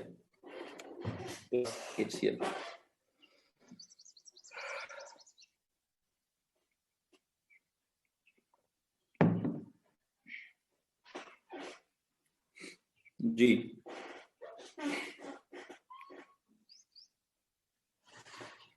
will it attach on position 2 or 6? No, it will not attach on position 2 and 6. It will only attach on position 4. क्योंकि बहुत बड़ा कंपाउंड है ना, यहाँ आके चिपकेगा तो मुसीबत हो जाएगी। OH के यहाँ आकर, OH के छठी पोजीशन पर या दूसरी पोजीशन पर वो बेंजीन की रिंग लगेगी, तो दोनों रिंग्स आपस में गुथा हो जाएंगी। आई एग्री आप लोगों के दिमाग में है कि सर पोजीशन 2 और 6 पे मेजर प्रोडक्ट बनता है। ओके, मैं मान लेता हूं। वो तब होता है जब छोटी सी चीज हो, जब छोटा सा कोई ग्रुप हो तो या पोजीशन 2 पे लग जाता है या 6 पे लग जाएगा, मेजर प्रोडक्ट है। 4 पे आप माइनर प्रोडक्ट बनाते थे, यहाँ पे इतना बड़ा कंपाउंड है, ये कहेगा भाई मैं दूर ही ठीक हूँ, है जी। इतना बड़ा कंपाउंड है, वो कहेगा एक काम करो ना, लगाओ पोजीशन 2 पे, ये लो जी यहाँ लगाओ एन।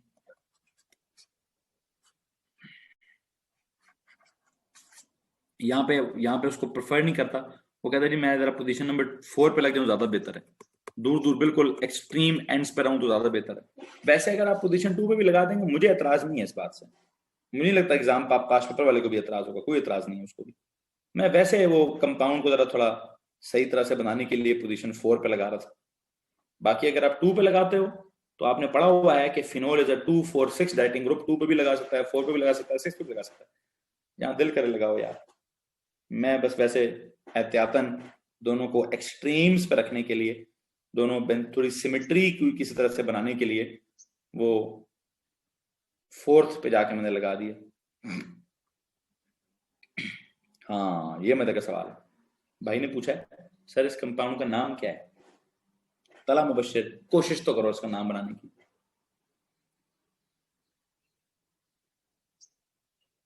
यहां से क्या दो फिनाइल, यहां से क्या दो डाइजोनियम, यहां से क्या दो फिनोल।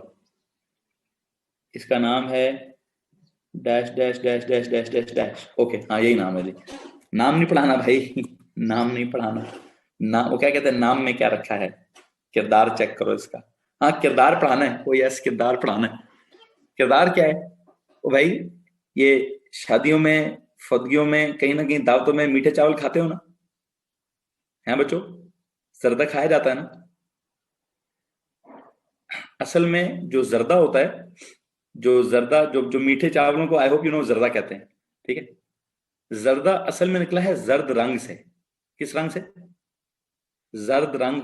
जर्द रंग कहते हैं येलो कलर को, this is that yellow colour. ये वो येलो कलर का पाउडर है जो खाने में डालते हैं जी। नाम छोड़ो, किरदार चेक करो इसका।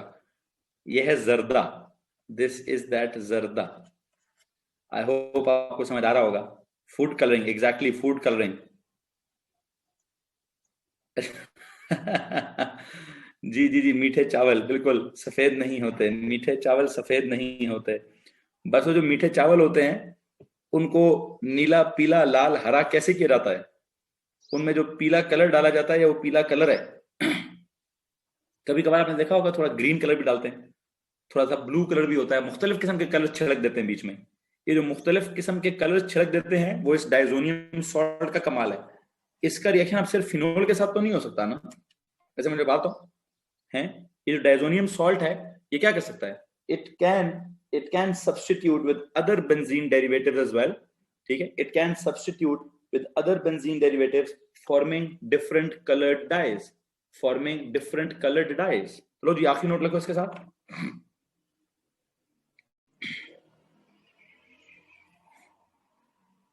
क्या लिखवा रहा हूं,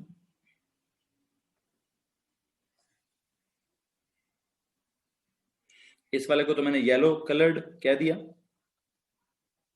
यहां पे जाके एक नोट लिखो इसके साथ,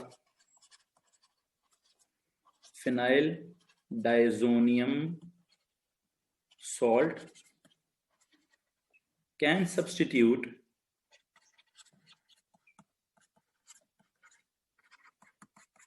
with other benzene derivatives to form different colored dyes। ये आपके सिलेबस में दूसरी दफा कोई कलर की बात आई। पहली दफा कौन सी चीजों को आपने कलर्ड बोला, पहली दफा कौन सी चीजों को आपने कलर्ड बोला था, ट्रांजिशन एलिमेंट्स और उनके compound, not those elements only, there compounds. Transition elements के जो कंपाउंड्स थे दे वर कलर्ड, लेकिन वो तो हम नहीं अपने खानों में इस्तेमाल करते हैं। हमने कभी कॉपर सल्फेट को अपने खाने में इस्तेमाल किया, किसी को पता है कॉपर सल्फेट का जो नीले कलर का कॉपर सल्फेट होता है, हाइड्रेटेड कॉपर सल्फेट के जो क्रिस्टल्स होते हैं वो क्या चीज होती है, किसी को पता है हाइड्रेटेड कॉपर सल्फेट क्या चीज होती है, जहर होता है वो, उसको जहर कहते हैं, नीला थोथा है। किसी को मारने के चक्कर में है, नहीं मैं किसी को मारने के चक्कर में नहीं, मैं बस नॉलेज है थोड़ा सा आपको बता रहा हूँ, ठीक है। आई होप आपने सुना होगा नीले तोते का नाम, तोता नहीं नीला तोता, पंसारी से मिलता है, पंसारी की शॉप से नीला तोता मिलता है, ठीक है। और उसको क्या कहते हैं, वो थोड़ा सा ज्यादा खा लो, थोड़ा ज्यादा खा लो तो जहर का काम करता है, वो बंदा अल्लाह को प्यारा हो जाता है। बहुत कम ना, अक्सर पता है वो किसी दवाई में भी काम आता है, किसी दवाई में भी काम आता है। अब पता नहीं कौन सी किस बीमारी में वो खिलाते हैं, ठीक है। रैट पॉइजन में होता है ना ये, क्या पता है क्या पता होता हो, हाँ क्या पता रैट पॉइजन, उनको भी रैट पॉइजन लाइक चूहे मारने की दवाई हो। सर आप कौन सी हैं, कोई भी नहीं जी, कोई भी नहीं, कोई भी नहीं। खैर बहरहाल, लो जी क्या समझा रहा था, क्या समझा रहा था बेटा जी, मैं आपको यहाँ पे इसके क्या नाम है इनका, बेंजीन के जो डेरिवेटिव्स हैं इनकी साइंस सिखा रहा था। फिनोल पढ़ाया, फिर फिनाइलमाइन पढ़ाया, फिर फिनाइलमाइन का एक स्पेशल रिएक्शन है, कौन सा, डायएजोटाइजेशन रिएक्शन, इनकी डायएजोटाइजेशन रिएक्शन सिखाई। फिर डायएजोटाइजेशन में जो डाइजोनियम सॉल्ट बना, उधर ही कहा कि टेम्परेचर 10 डिग्री से ज्यादा कर दो तो डाइजोनियम सॉल्ट की बजाय फिनोल बनेगा। और फिर कहा फिनोल और डाइजोनियम सॉल्ट को अगर आपस में मिक्स कर दो, इन दोनों को अगर आपस में मिक्स कर दो तो क्या बनेगा, इनको मिक्स करने से एक एजो कपलिंग, एजो कपलिंग मतलब, एजो मतलब nitrogen,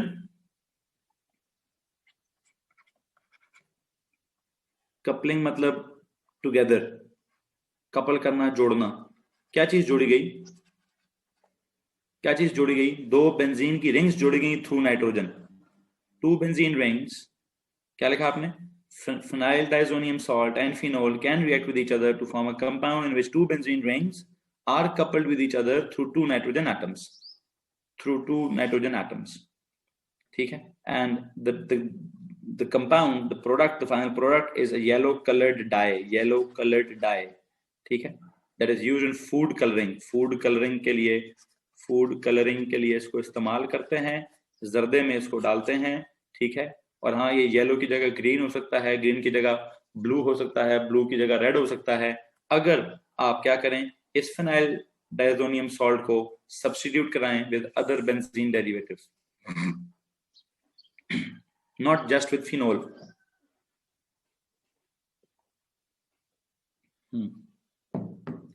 with other benzene derivatives कराएं तो ये काम हो सकता है जी। जरा मुझे स्पेसिफिकेशंस देखने दीजिए कि मैंने फिनोल के बारे में मजीद आपको क्या बताना।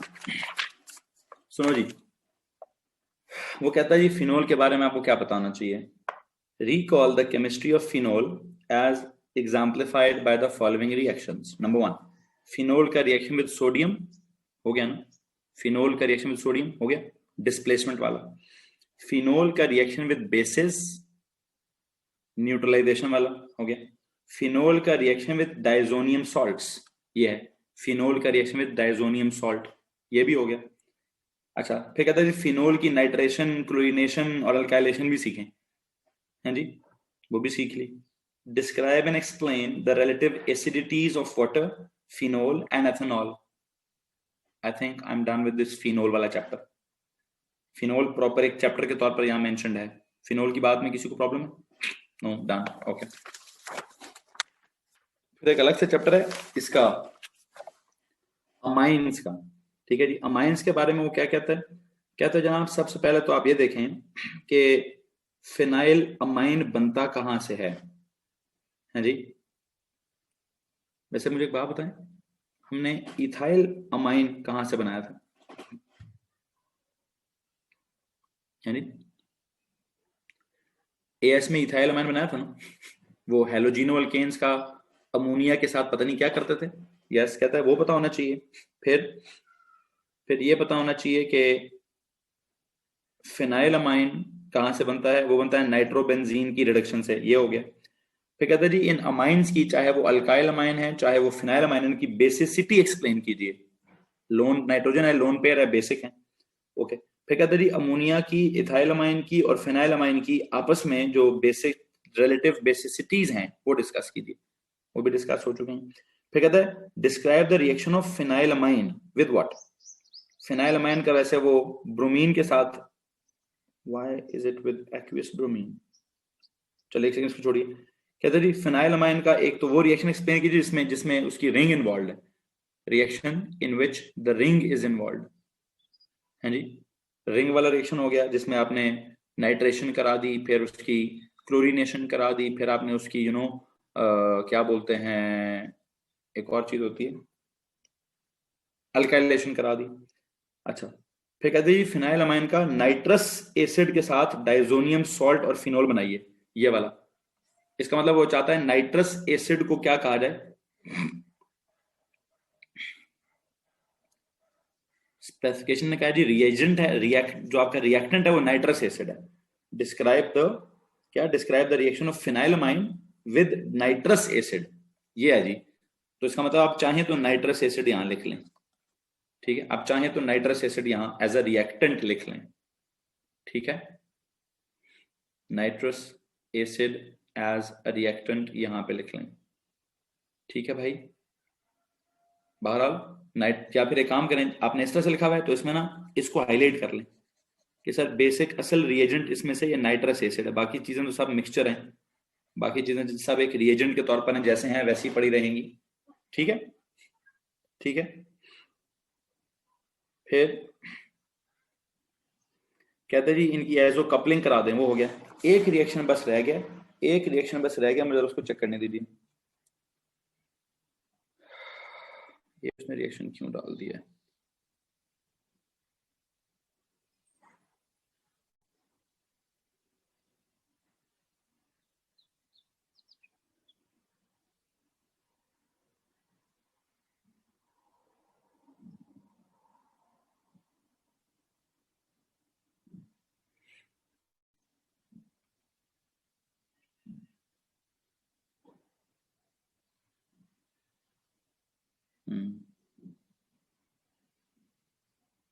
एक सेकंड बस होल्ड कीजिए।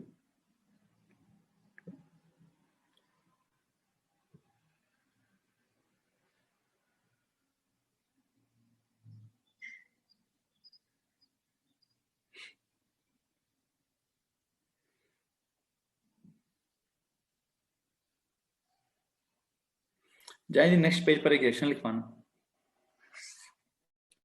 नेक्स्ट पेज पर जाइए एक रिएक्शन लिखवाना।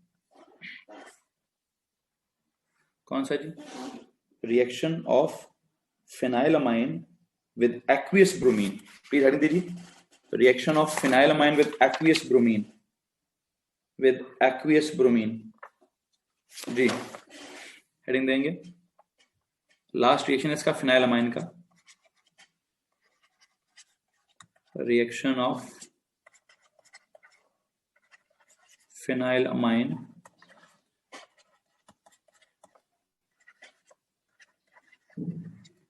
With aqueous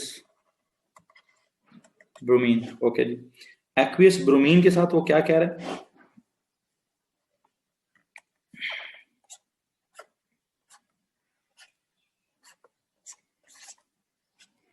there is this NH2 plus Br2 aqueous, Br2 aqueous के जब आप इसका रिएक्शन कराएंगे तो आपको कोई जरूरत नहीं है क्या करने की, आपको कोई जरूरत नहीं है वो AlCl3 डालने की। देयर इज दिस NH2, इसने खड़े खड़े ही पोजीशन 2 पे भी, 3, 4 पे भी, 5, 6 पे भी क्या कर देना है, यहाँ पे भी Br जाके लग जाएगा, यहाँ पे भी Br जाके लग जाएगा, यहाँ पे भी Br जाके लग जाएगा, और प्लस क्या 3HBr बनेगा। इसकी साइंस समझनी है कि विदाउट एनी कैटलिस्ट ये ऐसा क्यों हो गया है। 246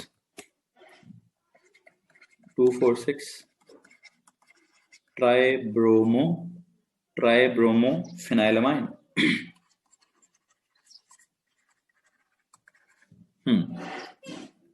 ये चीज समझनी है भाई कि सर ये ऐसा क्यों हुआ है। कहता जी if bromine water is added to phenylamine the bromine water is decolourised, ठीक है जी, and a white precipitate is formed, ठीक है। अब ऐसा क्यों हो रहा है जरा गौर से देखते हैं जी।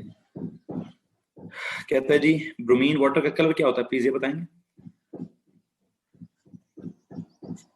यहाँ जाके एक नोट लिखें, when what happens when bromine water, ऐसे किस कलर का होगा, रेडिश ब्राउन कलर का, when bromine water is added to phenylamine, what happens, bromine water is decolorized. What is this?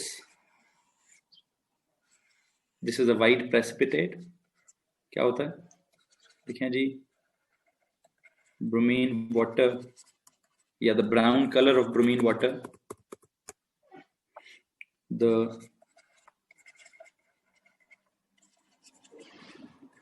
brown color of bromine water is decolorized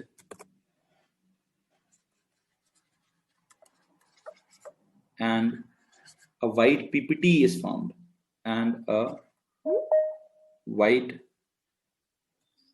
what?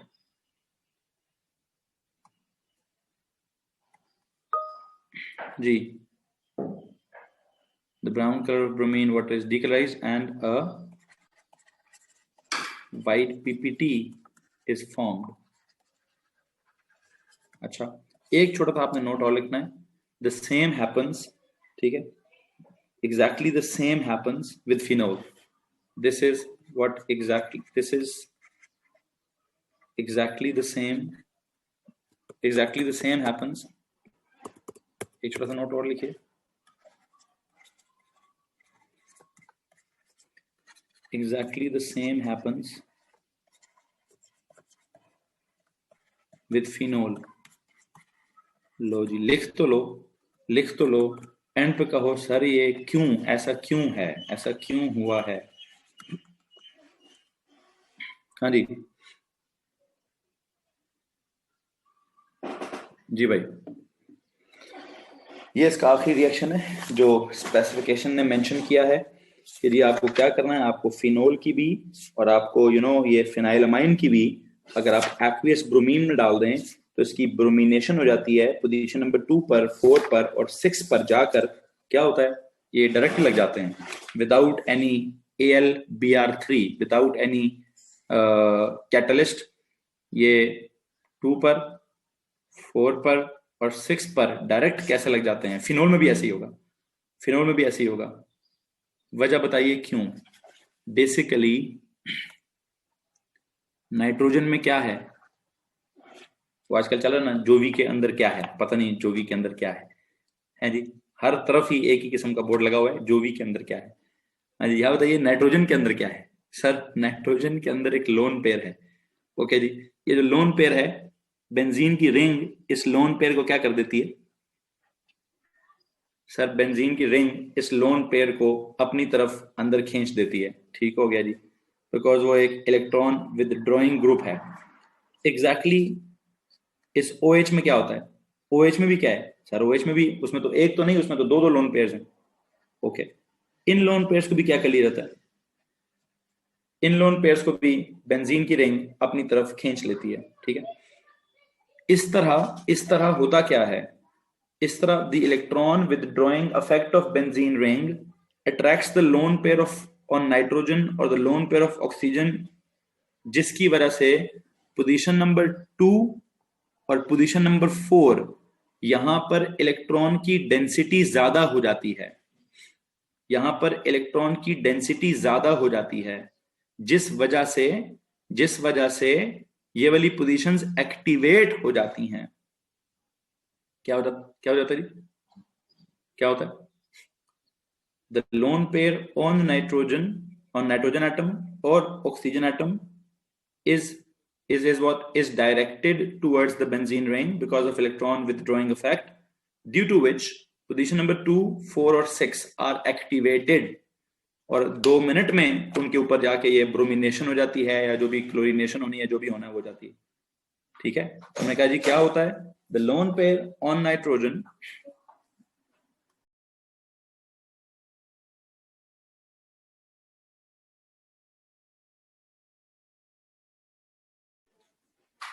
सुनिए जी, the lone pair on nitrogen atom और oxygen atom is क्या, is directed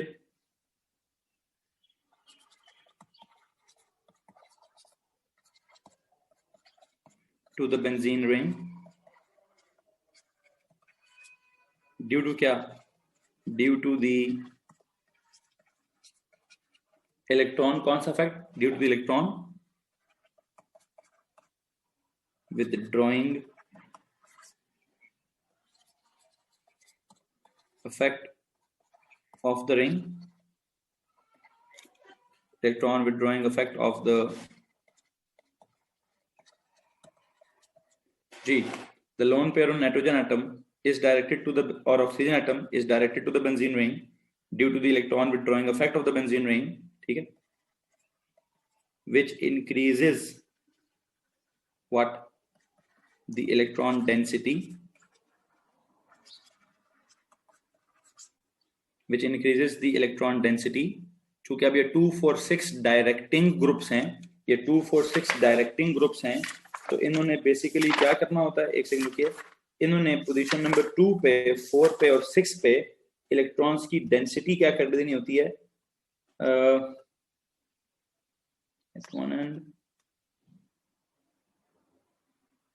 increasing the electron density on the position 2, 4 and 6, which increases the electron density on the position, मेरे पास नीचे जगह नहीं है, कहाँ लिखूंगा, यहाँ एक स्टार लगा रहा हूं, इस बात को यहाँ लिखूंगा, which increases the electron density at positions 2, 4 and 6, hence activating these locations for कौन सी substitution, for electrophilic substitution, for electrophilic substitution, for electric, 2 minute में, ठीक है जी. So at positions 2, 4 and 6, hence activating these locations for electrophilic substitution. जी समझ आया कि नहीं आया? तो इस पर्टिकुलर सिचुएशन में ब्रोमिनेशन कराने के लिए आपको कोई किसी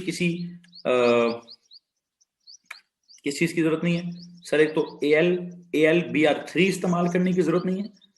लाइक जैसे वो जब हम क्लोरीन डालते थे तो क्या होता था, क्लोरीन डालते थे तो हम AlCl3 भी डालते थे ना, ठीक है. कहता है यार यहाँ पे Br एक्वियस ब्रोमीन डालने के लिए आप जस्ट पानी में डाल के डालेंगे तो खुद ब खुद ही कलर डीकलराइज हो जाएगा, 2 मिनट में रिएक्शन हो जाएगा, कोई लंबी चौड़ी साइंस नहीं होगी. क्यों सर? ये जो फिनाइलमाइन है और जो फिनोल है, फिनाइलमाइन और जो फिनोल है, इनकी जो पोजीशन नंबर 2 होती है, पोजीशन नंबर 4 और 6 होती है, वो एक्टिवेटेड होती है. The lone pair on nitrogen atom और oxygen atom is directed to the benzene ring, ठीक है, is like उसको बेंजीन रिंग अपनी तरफ, due to the electron withdrawing effect of the benzene ring which increases the electron density. लेकिन अब electron density किधर जाती है?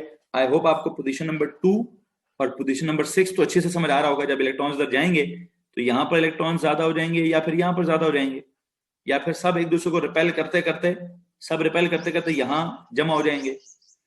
जब ये इलेक्ट्रॉन्स रिंग की तरफ जाएंगे तो इस जगह पे तो नहीं इकट्ठे होंगे ना, इसके इधर वाली जगह पे या तो इलेक्ट्रॉन्स जमा हो जाएंगे या उधर इलेक्ट्रॉन्स जमा हो जाएंगे, या बिल्कुल उसके ऑपोजिट. इसने रिंग को क्या करना है, इन 2 इलेक्ट्रॉन्स ने रिंग को रिपेल करना है. रिंग यहां से रिपेल होकर किधर आ जाएगी, इस तरफ या इस तरफ, या सारी रिपल्शन का ओवरऑल इफेक्ट किधर चला जाएगा, या फिर सारी रिपल्शन का ओवरऑल इफेक्ट इधर और इधर से इधर आ जाएगा. तो आप कहिए सर या तो पोजीशन 2 एक्टिवेट हो गई है, या पोजीशन 4 एक्टिवेट हो गई, या फिर अल्टीमेटली पोजीशन 6 एक्टिवेट हो गई है. सॉरी उल्टा बोल दिया, या पोजीशन 2 और 6 एक्टिवेट हो गई है, या इन रिटर्न यहां से भी रिपल्शन ने सारे इलेक्ट्रॉन्स को इधर जमा कर दिया है, यहां से रिपल्शन ने सारे इलेक्ट्रॉन्स को इधर जमा कर दिया है. तो ये वाली, नॉट सारे but to some extent, electron की डेंसिटी बढ़ गई है, तो ये वाली जगह एक्टिवेट हो गई हैं. जी, किसी को मसला है भाई? एनी प्रॉब्लम्स बच्चों?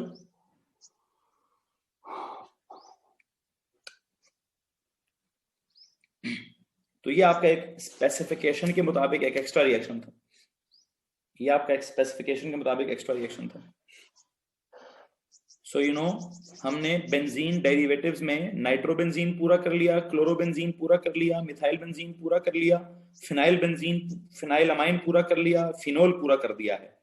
अब मुझे इससे आगे जाना है, बेंजिल्डिहाइड या कार्बोक्सिलिक बेंजोइक एसिड तक जाना है। तो आपकी इतला के लिए अर्ज करूं, एक एक चैप्टर खत्म हो रहा है। ये एक नहीं, मुझे लगता है कुछ 3-4 चैप्टर खत्म हो गए हैं। जी भाई, हाँ जी, एक ही सीक्वेंस में मैं एक ही सांस में खींच रहा हूँ, एक ही चैप्टर बना के वन बाय वन चीजों से चीजें निकालता जा रहा हूँ, और इस उम्मीद के साथ कि आपको बात समझ आ रही होगी। यस सर, आप लेजेंड हैं। वो कभी गरूर नहीं किया, कभी गरूर नहीं किया। बड़ी मेहरबानी जनाब। आपको समझ आ रहा है तो मैं लेजेंड हूँ, अगर आपको समझ नहीं आ रहा तो बस फिर मैं फिर भी लेजेंड हूँ। ठीक है। बड़ी मेहरबानी भाईजान, जाइए, क्लास आपकी खत्म हो गई है। आप लोगों की सर अली के साथ क्लास स्टार्ट होनी है। सारे चैप्टर्स की वर्कशीट एक साथ देंगे। हाँ, ये तो बड़े कमाल की बात बोली ना आपने, ये तो बड़े कमाल की बात बोली आपने। जी अहमद जफर, क्या सवाल है? जब मैं पूरी ऑर्गेनिक खत्म करूंगा तो मैं इकट्ठी आपको वर्कशीट दूंगा, बल्कि शायद मैं 1 अप्रैल को आपको पांच पेपर की बुकलेट ही पूरी दे दूं। 1 अप्रैल को पांच पेपर्स की बुकलेट ही पूरी मिल जाएगी आपको। ठीक है, तो मेरा इरादा है मैं 1 अप्रैल तक इसको मुकाने ली करूं। I'll ask it tomorrow. No, Ahmed Zafar, you can ask it today.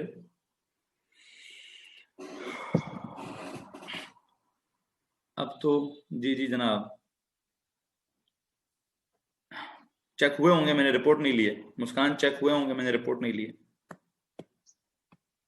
चलो, बाकी बातें फिर इंशाल्लाह कल करें। अहमद जफर कह रहे हैं सर मैंने कुछ पूछना है लेकिन कल पूछूंगा। जी भाई, कुछ पूछना है कल पूछेंगे। जी ठीक है जी, कल पूछ लीजिएगा। बहरहाल अब ये काम करते हैं, आपकी फिजिक्स की क्लास है, सर अली उस क्लास को ले रहे होंगे। ठीक है, प्लीज सर अली की क्लास को ज्वाइन कीजिए, बल्कि इसी आईडी पे वो क्लास लेंगे, इसी आईडी पे वो क्लास लेंगे। प्लीज आके क्लास ज्वाइन कीजिए। और मैंने क्या करना है, मैंने भी ओ लेवल्स की क्लास स्टार्ट करनी है। ठीक है, ठीक है, चलो।